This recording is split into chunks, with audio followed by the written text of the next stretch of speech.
Guys, welcome back to another episode of the Monologue, especially for Quarterfinals 2023.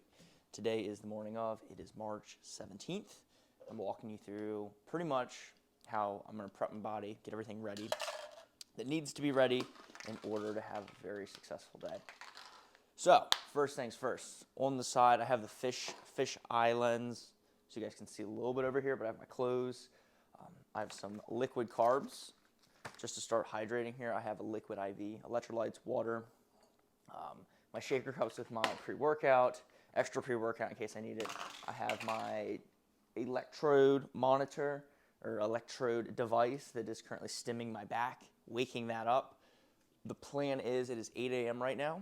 I'm going to just hydrate, I'm going to eat, and around 9 o'clock, in about an hour, or probably less, probably about 30, 40 minutes, I'm going to go hop on the apartment bike and rower just to get the body moving and flowing and going. Probably legit 10, 15 minutes there at like a easy to moderate pace. Hopefully the body wakes up and responds.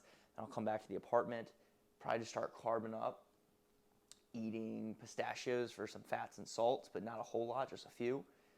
As I do have the big clean and jerk workout, test 3, around 10:30, 11 o'clock. And so a lot of people, they don't necessarily like to, and I will be making a cup of coffee. Couple things, 2 things. Number 1, let's talk about the eating first, and then we'll talk about caffeine consumption and when to intake. Number 1, with eating, I know people say they're not hungry in the morning. The best way that you can work around that is to drink your calories. So for example, First Form makes this wonderful product called Ultraformance. Again, electrolytes, carbs. 1 scoop is 25 grams. Sorry, my apologies, 24 grams of carbs. So nearly 100 calories, easy. Liquid IV, they have, I think, 10 carbs. Sorry, again, misspoke, 11 carbs. So 44, 45 calories there. Clearly, that's going to be more potent. I wouldn't put as much water into it maybe because it's sweet. It'll be very satiating, and you can eat that and consume that pretty easily.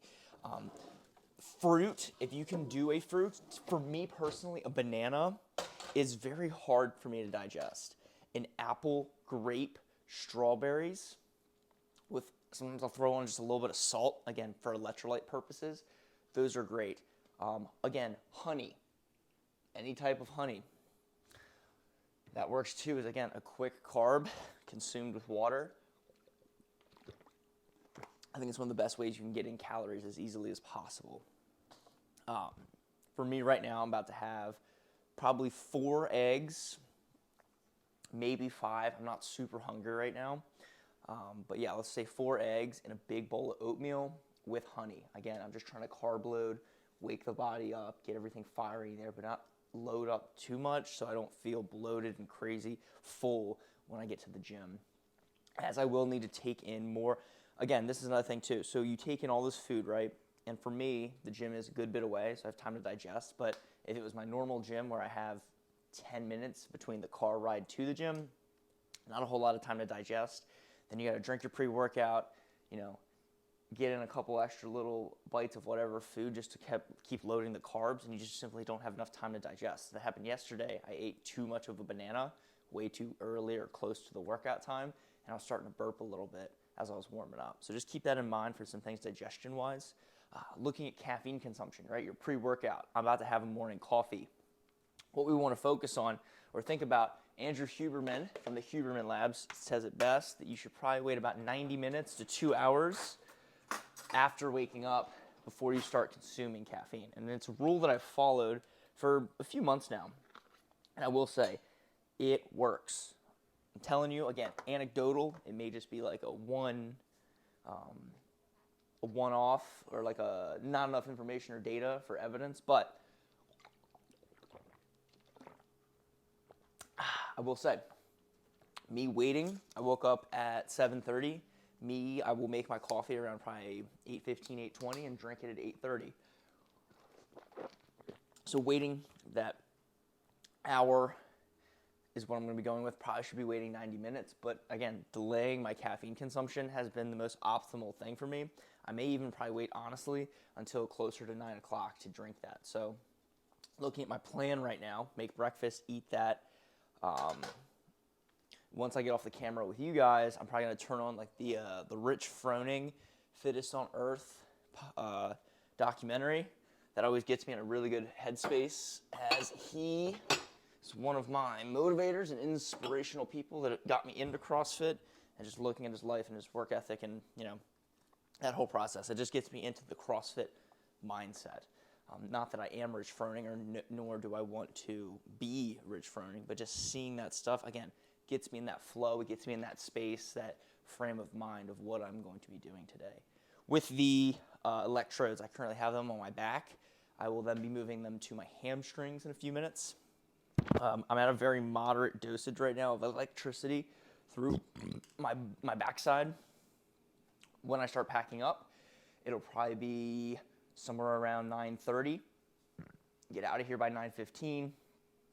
Get to the gym by 10:30 to start warming up. So that's just like a general game plan for the day. I took off work yesterday. I took off work today. And then clearly tomorrow is the weekend to kind of do as I please. In regards to training, this is nothing new for me. I'm very accustomed to training pretty hard. For example, on a normal week schedule, a Friday would be like a full send Friday kind of day where I lift heavy. I do 1 or 2 pretty freaking intense Metcons. And then Saturday, wake up and do it all over again. And I structured my training up till before I got hurt. That's pretty much how I ran it. So my body, this is nothing new, being a little sore. I know that I will definitely need a little extra TLC, probably 20, 30 extra minutes to warm up, 2, 4, 6, than I typically would in a given training session. But since we're competing, I want everything to be firing on all cylinders, execute every rep, and not have to redo any tests like I do today. Again, I got to redo test number 2, as I royally screwed myself in doing twice as many crossovers than I should have. Again, my own fault. Not blaming my judge or not blaming anyone else in the gym. That is 100% on me to understand what I'm doing workout-wise. And it's just like, it's just totally just a jarhead move on my part. Again, not super happy with it. But hey, I like how I'm making mistakes now so I can learn for the future when the stuff really, really counts. And I'm actively really trying to push for semis next year. I need to have everything dialed in. All my thoughts locked in. This is just stuff that I can make notes, account for, put it in my journal, make a YouTube video so I can look back on this and be like, hey Josh, here's the mistakes from quarterfinals 2023 and 2024. This is how you can lock in, and this is going to better your chances. So from that, I mean, look, I just got a little breakfast to eat, calm my mind a little bit, keep the confidence flowing. Yesterday was a very positive day. The first time I was actually able to work out intensely in 4 weeks. Like, I've only been going at probably like 70%, 80% speed, and yesterday we went full tilt twice. So again, hope the body responds well. Man, my butt is hurting from the lunges. My hamstrings are a little tight. Calves definitely hurt from those crossovers. And then I am surprised. I thought the volume from test 1 was going to affect my upper more. And the upper feels pretty good. My lats, a little tight, a little in the traps. Forearms feel good, grip feels good. Nothing crazy there, but overall, I'm surprised that the upper body doesn't feel as bad. Oh, and we had front squats yesterday. Not that it was a lot of volume, but most of us probably aren't accustomed to just doing straight up volume on front squats, anything over maybe 10 reps per set. So I think that's going to shock some people with how bad their legs may feel.